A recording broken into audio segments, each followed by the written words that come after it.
আমরা এই সনগুলো বলতে ভুল বলি। আমি এর আগে ইংরেজি সন যেটাকে আমরা বলি, আমিও বলতে ইংরেজি সনই বললাম, আমরা এটাই বলি সবাই, তাই না? আসলে কি এটা ইংরেজি সন? বলেন, আমরা যেটাকে ইংরেজি সন বলি এটার সাথে ইংরেজির সম্পর্ক আছে? ইংরেজির কি সম্পর্ক আছে? কোনো সম্পর্ক নেই, এর সাথে ইংরেজির কোনো সম্পর্ক নেই। এটা কি সন? খ্রিস্টাব্দ।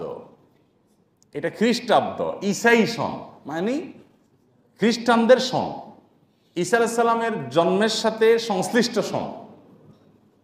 এটা হলো ঈসাই সন, আমরা বলি ওটারে কি? ইংরেজি সন। আর যেটা হিজরি সন, এটাকে আমরা অনেকে মনে করি এটা অ্যারাবিয়ান সন। এটা অ্যারাবিয়ান সন না, এটা আরব জাতীয়তাবাদের কোনো বিষয় না, এটা আরবদের কোনো সম্পদ না। এই সনটা মুসলমানদের, এটা ইসলামিক সন বলতে পারেন আপনি, কিন্তু এটাকে অ্যারাবিয়ান সন বলার কোনো সুযোগ নাই।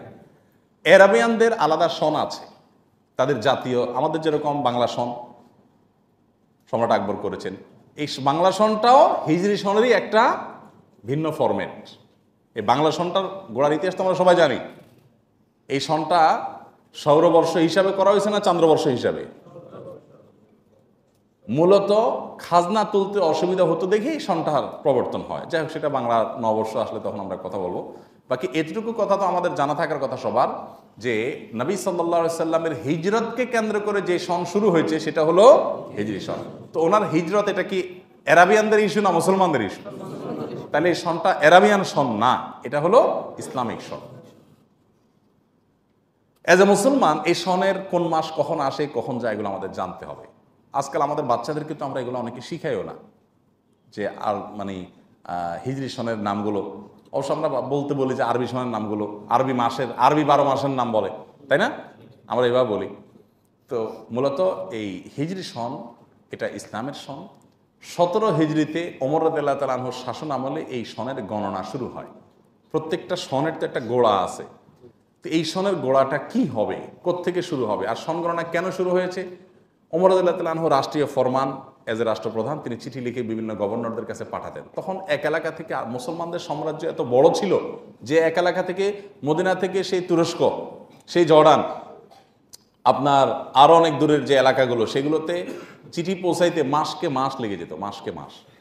তো চিঠিতে শুধু তারিখ এবং মাস যদি লেখা থাকতো, যার কাছে চিঠি পাঠানো হয়েছে উনি অনেক সময় বিভ্রান্ত হয়ে যেতেন বা বিভ্রান্ত হয়ে যেতেন যে মাস তো বুঝলাম, এটা কোন মাস, কি এই বছরের মাস না আগের বছরের মাস? কারণ 6-7 মাস 8 মাসও লেগে যাওয়ার সময়, তাছাড়া তো বছর হেরফের হয়ে যেতে পারে।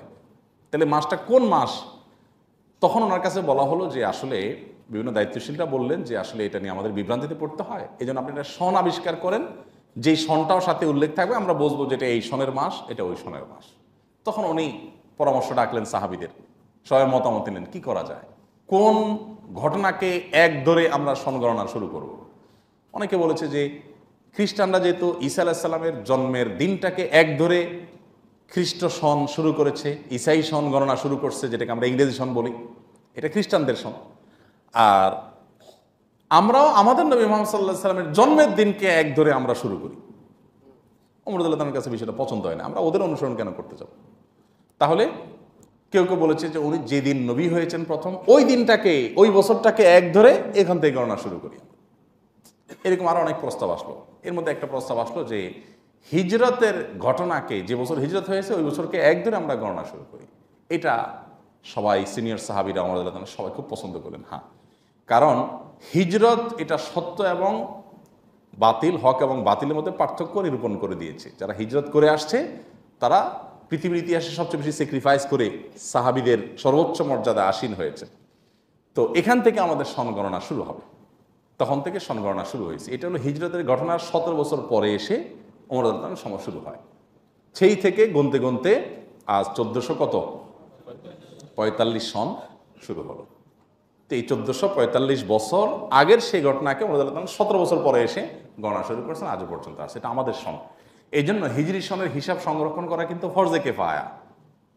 যারা 5 ওয়াক্ত নামাজ কালাম পড়েন, মুখে দাঁড়িয়ে আছে, হালাল হারাম মেনটেন করেন, মাহারাম মেনটেন করেন, অনেক মানে শরীয়তের নির্দেশগুলোকে মেনে চলার চেষ্টা করেন, এরকম প্র্যাকটিসিং মুসলমানরাও আজকাল চাঁদ দেখে না। আমি আপনাদেরকে আজকে মুহররম মাসের শুরু উপলক্ষে, নতুন বর্ষ হিজরি বর্ষ উপলক্ষে আপনাদেরকে আমি উদাত্ত আহ্বান করতে চাই, আসুন আমরা একটু আরবি মাসের, আমি যে আরবি মাস আবার বলছি, হিজরি মাসের, হিজরি বর্ষের মাসগুলোর, অবশ্য মাসগুলো আরবি মাস বলা যায় কারণ এই মাসগুলো আরাবিয়ানদের আগে থেকেই ছিল, কিন্তু সনটা হলো ইসলামিক। যাই হোক, তো এই মাসগুলোর কখন শেষ হয় কখন শুরু হয় আমরা একটু হিসাব রাখার চেষ্টা করব। আমি প্রায় বলার চেষ্টা করি, অন্য মাস তো পরের কথা, আমরা এই রমজানের রোজার চাঁদও আমরা দেখি না, সবাই তাকে থাকি মোবাইলের দিকে, আকাশে না দেখে কি দেখি, মোবাইল দেখি।